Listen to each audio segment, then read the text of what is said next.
Profit and loss का सवाल है। एक घड़ी विक्रेता अंकित मूल्य पर 5% बट्टा देता है, यानी छूट देता है। 5% क्या देता है? छूट देता है। तो मान लेते हैं क्या मार्केट प्राइस जो है, अंकित मूल्य जो है 100 है। क्या कर रहा है यहाँ पे? 5% का छूट दे रहा है। तो 5% का छूट देगा तो 100 का 5% कितना होता है? 5। तो 5% का छूट देगा तो कितना होगा? 5 का छूट दे रहा है तो कितने में बेचेगा? 95 में बेच रहा है। अब आगे सवाल में कह रहा है यदि वह 7% बट्टा दे, यानी 7% छूट दे। पहले दे रहा था क्या? 5% का छूट। अब दे रहा है कितना? 7% का छूट। कितने का? 7% का छूट। तो 100 का 7% कितना होता है? 7। तो 100 से 7 कम करेंगे तो कितने में बेचेगा? अब 93 में बेचेगा। कितने में? 93 में। तो अब आगे सवाल में कह रहा है क्या? तो पहले से उसे 30 रुपया कम लाभ होगा।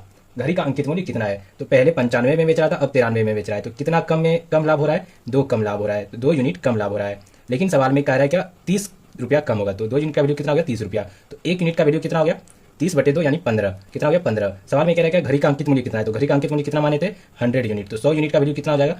1 यूनिट का वैल्यू 15। तो 100 यूनिट का वैल्यू कितना हो जाएगा? 15 गुना 100। तो कितना हो गया? 1500। घड़ी का अंकित मूल्य कितना निकल के आ गया? 1500 रुपया। ये हमारा क्या हो जाएगा? सही आंसर हो जाएगा। ऐसे ही महत्वपूर्ण सवालों के जवाब जानने के लिए हमारे चैनल को सब्सक्राइब जरूर करें।